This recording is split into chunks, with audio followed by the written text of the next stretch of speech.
a number, amount, or percentage. I'm going to take that one. Okay. Ladies, unfortunately, the IRS does not make this easy to explain, so I'm going to do my best.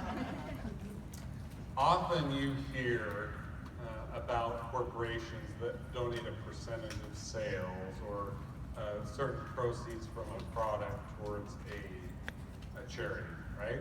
And that's what a lot of people expect to hear from Younique as it relates to the Younique Foundation. However, the IRS does not allow the founders, or in this case, any of the businesses the founders own, to donate unlimited amount of money. They can only donate relative to what the public donates. So the Maxfields, and since they're the owners of Younique Products, therefore Younique Products, can only donate money in ratio to what the public donates to the foundation. Does that make sense? Yeah. That's why we don't give you, in fact, we can go so far as to ask you to not say a certain percentage or a certain dollar amount is donated towards the foundation from any of the products. Because they're going to donate as needed based on that ratio of public donations. And I don't want to embarrass the Maxfields, but I'll just tell you their generosity is phenomenal. And not only what they've already given, but what they've set aside to give is significant.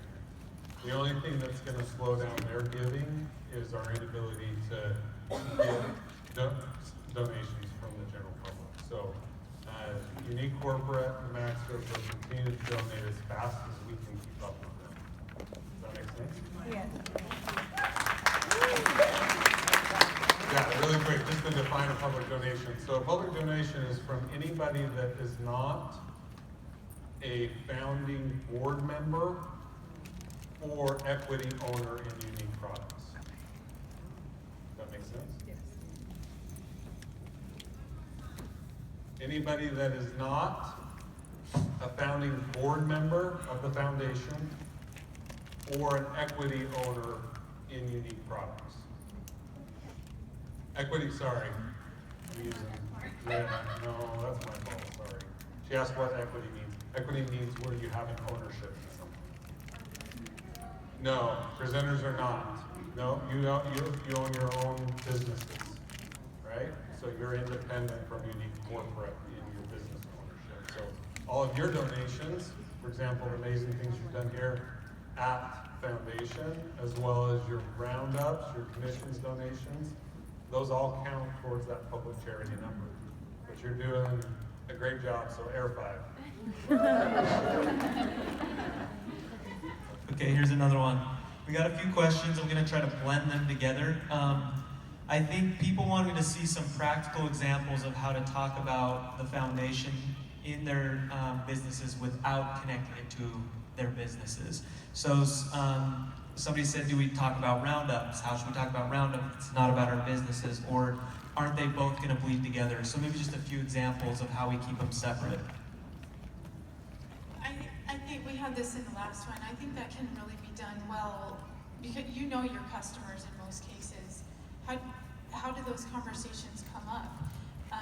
If they are buying products, you can, like as they're checking out, if you're with them at a home party, for example, tell them about what happened at convention. Say, I just got to tell you what happened at convention. It was so exciting. We learned about the Younique Foundation. Have you heard about the Younique Foundation?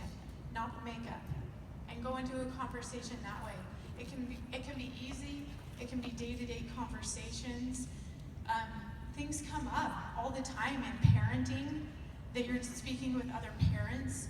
You can put it in that way and just help promote it that way. It doesn't have to be about sales at all. You can educate them just in daily conversations. Yeah, let me add some examples. Those are great, Shane. Thank you. A couple other examples, tangible examples. So think about this message. If you send the message, when you buy makeup from me, make sure you round up. It's not a bad message, but what is what's that message focused on? It's focused on buying makeup, right? If instead you said, wow, we have helped over 400 women attend retreat, and a big part of that is because of roundups. Thank you, everybody, for what you do, or thank you, customers, or thank you, team, whoever you're talking to, for what you have done to help support these women by donating your roundups at checkout. It makes a difference. You see it's the same message about roundups, but you see the difference, right? You see the contrast in the messaging. We've actually had 414, I know I said about 400 that we filmed that a few weeks ago, 414 survivors have come through the retreat.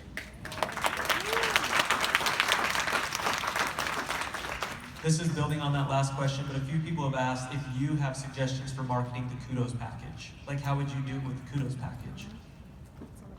Yeah, I'll take that. I love, so the kudos packaging, the kudos products, or the Defend Innocence kit, sorry, is all about donate your voice.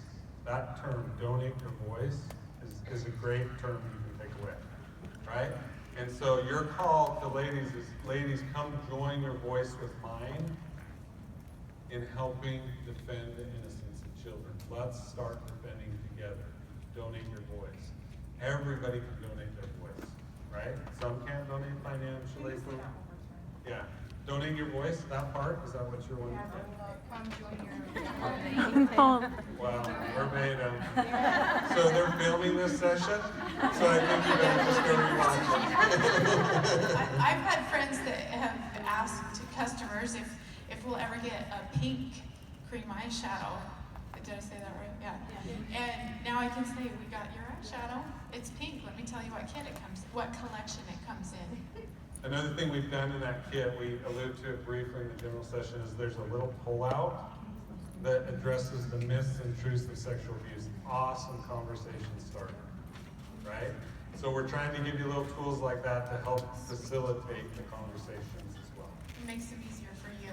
Yeah.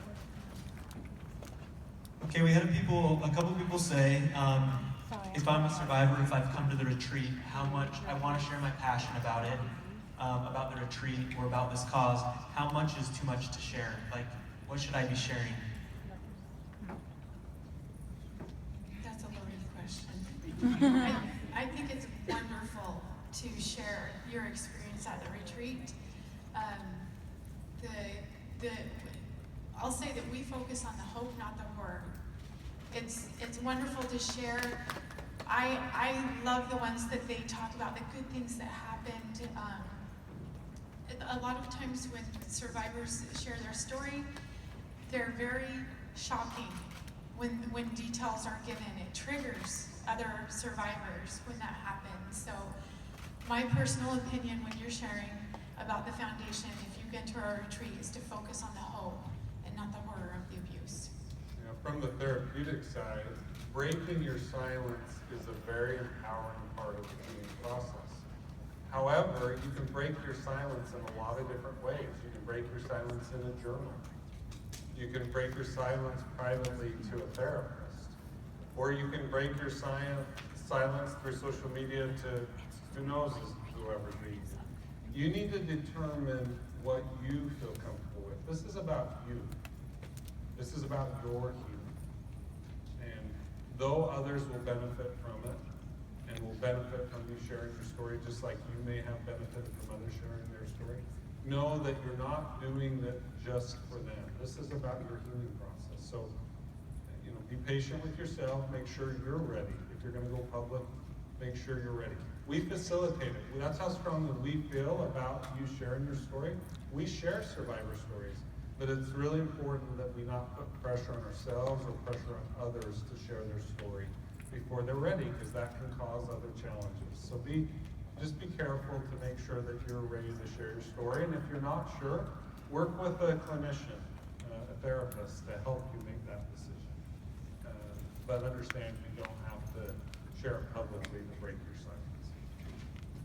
So we actually had a lot of questions come in about, is there a way to donate more than the roundup amount? Or do we have any plans to have like on checkout, you can donate more with your purchase? It probably won't, well, I don't know if it'll be listed in the back office. I missed it before because it's kind of at the bottom. I'll talk to Joey about that. Writer. But you are able to donate through our websites directly at youniquefoundation.org and defendinnocence.org. You can make a one-time donation there. The text donate, I believe there's an option to have recurring donations. We've had people mail checks into us. We're always thankful for every penny that we get. We truly are. I know that I said it in the interview, but the 53 cents, the 17 cents, look at all the women that are doing it. I noticed there was quite a bit of clapping. We should have planned better for that, but it's about 22% of customers are rounding up in their donations. So imagine what would happen with half of the orders getting roundups. That would make such a huge difference for us. And I call it couch change. It's like the stuff you won't dig for. You throw it in this ginormous piggy bank and you're helping women heal with your pocket change. There's absolutely power in the pocket change, and I don't anticipate that we'll change that. We want to be sensitive, right, to you, your customers. We don't want to overwhelm you with requests. We want you to know we're grateful. We want to make it easy, but we'll take your change and we'll do great things with it. What's the difference between the Younique Foundation and Defend Innocence? We've gotten a few questions asking about the connection and the differences. So the Younique Foundation owns both brands. So there's an organization called the Younique Foundation, then there's two brands. One's called the Younique Foundation, one's called Defend Innocence. The reason why we chose to have two brands is pretty simple. Our audiences are quite different. So the Younique Foundation brand focuses on messaging to survivors, adult women specifically, who are sexually abused as children, and their support systems. Defend Innocence has a different audience, and that audience is to parents and caregivers of children, as well as the general public. So that's why we separate the two brands, because our messaging is quite different, right? For example, that yoga video, we're not a yoga company. So if we had a single brand and we went out to everybody and said, here's this great yoga video, it wouldn't make sense to maybe a father out there who hasn't been through sexual abuse trauma. That's why we put that one through the Younique Foundation brand. Does that make sense, why we have two brands? So one organization, the Younique Foundation, owns two brands. One's also called the Younique Foundation, one's called Defend Innocence. Separate social channels, separate websites. Yeah, so the donations, the question is, does the donations go to both? So that yes, the donations go to the Younique Foundation organization, and the organization, through the planning from the board of directors, decides where those funds get spent between the two brands. So should we pick one or the other?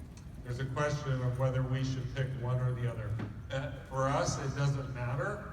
For you, it may. Back to cause marketing, you may want to really focus on the survivor portion of our brand. In that case, you want to donate to the Younique Foundation. Others of you may really want to focus on the prevention and awareness part of our brand, and you would want to focus on Defend Innocence. I like to tell donors that every dollar donated is sacred and every dollar spent is justified. I'll share a little tidbit since she brought that up. It's awesome.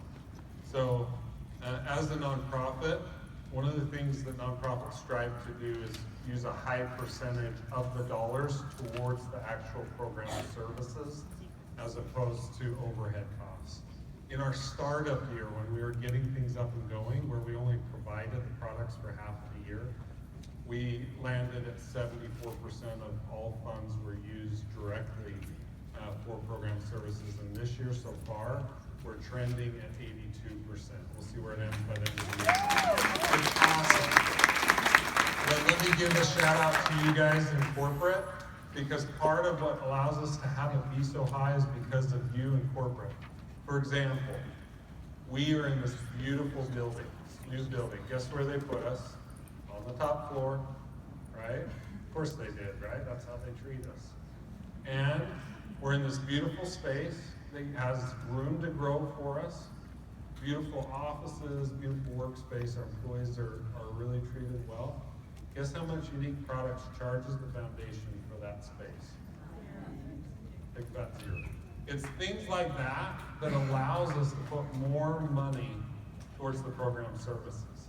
So we feel very, very fortunate as a nonprofit. We're already operating at efficiency rates that nonprofits strive to get, and it takes some years and years and years. We're already in the top tier of nonprofits in efficiency rates, and we'll work hard to keep it that way as we go. Woo!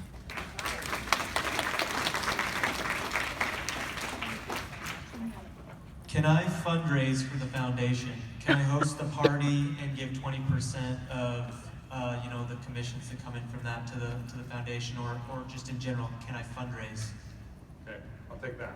So some exciting news. We haven't officially announced yet, but it is available, and we'll with everything going on with convention, we didn't want to confuse this announcement as well. But we have just finished the ability for you to fundraise in our behalf through an app. Yeah. Or through an mobile app. Yeah, it's great. It's awesome. So there are some things that need to happen for you to use it. There's some terms you have to agree to if you're fundraising on our behalf, and that's all available through that app. We'll make the announcement soon, but if you just can't wait, I'm going to give you an email.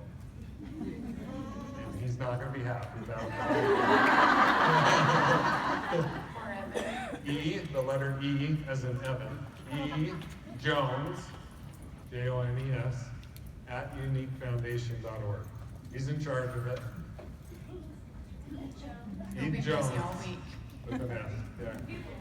So he'll We're gonna give tell him you sent E us. Jones at YouniqueFoundation.org. So yes, you can. He can, and it doesn't have to be a party. It can be all sorts of different ways that you may want to raise funds. Coming soon, and maybe put a little note in your email that says, "Hey, Chris said that there's also a packet coming that will help me do fundraising. When do I get that?" Blame it all on Chris. Yeah. It was his idea. Throw that in there. He should have that done the next couple of months. He'll thank you for it and come into my office and ask what's going on. Thank you for putting yourself on the chopping block. Okay, we'll only have time for this last one. What's a good way to introduce a cause into our business? Video, Facebook Live, or should I just start? I say just start. Those first Facebook Lives are a little intimidating, but they're pretty empowering. Yeah, even when you mess up. You know your audience though too. What kind of things are they liking in your news feed, and what are you comfortable with? Start where you're comfortable and go from there. Yeah, definitely. And again, we are providing constant content that you can use to help you figure out your own voice. Make sure you add your voice to ours when you're sharing our stuff. But our blogs, our social media channels, we're posting multiple times a week. Between Defend Innocence and the Younique Foundation, you probably have a choice of 12 to 15 things you can post every week. So start there, use our content, and go to work. Ladies, thank you. I will stick around.